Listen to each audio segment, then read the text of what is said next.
I read an article on Psychology Today and it's talking about altruism, the idea that you can give away without asking anything in return, just out of sheer selflessness.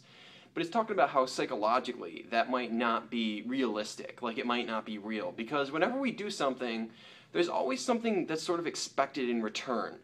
And that's just true society in a lot of ways. Like if you meet up with someone and you consider them friends, you normally expect something out of them, whether it's some social benefit that you get from them because you have attachments now, you have connections, or it's someone who's funny that you can appreciate and you can laugh at their jokes, or it's someone who you find comforting, or for whatever reason, we get something out of every person that we choose to associate ourselves with, and we don't get anything out of them, we normally don't want to spend time with them.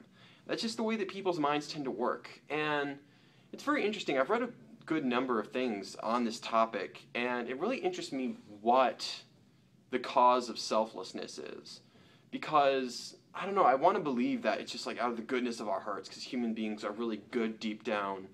But I don't really believe in good or evil in that sense. I believe that people are two things. A, we're biological organisms, meaning that we have the necessity to survive, do what it takes to survive, which means you get as much food and water and shelter as you can, and translate that into society, that means you need money.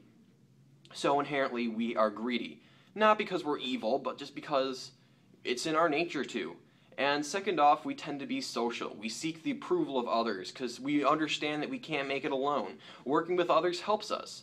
And that's something that's built into our psyche too. So whatever helps us get stuff and get social approval, that's what we work towards. In a way, though, that means that any time that you interact with someone in a way that you want to, that's sort of like you're using them. And I don't know how to feel about that. It's like I don't want to believe that, but I don't want my beliefs to be informed of what I want reality to be. I want my beliefs to be informed by what reality is. That's a complicated thing because everybody has a bias, and they tend to view it from that. I don't think anybody's truly unbiased. When you view things or you learn about different things, we always tend to have some outside perspective, or internally driven outside perspective that's not there. We just see it because we want to see it.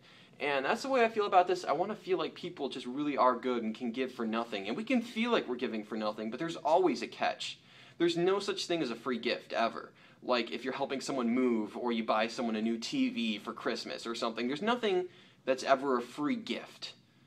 So it's just so weird. It's like I want the world to just be better, but it isn't. And I know that one person on their own truly can't make a difference. People say that yes, every person can.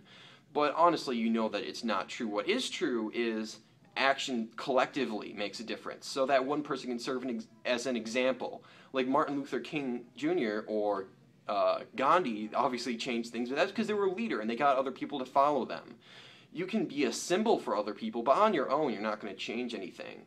And since I sort of expect selflessness out of people, and that's something that people aren't willing to give up, it sort of paints like hopelessness. So I've sunk into a part of reality where there is no selfishness and there is no pain in the world. It's just dealing with it as it comes, I guess. And it's so weird. I don't know why I do that. Well, I do know why. I just wish that I didn't, and I wish that I didn't have to.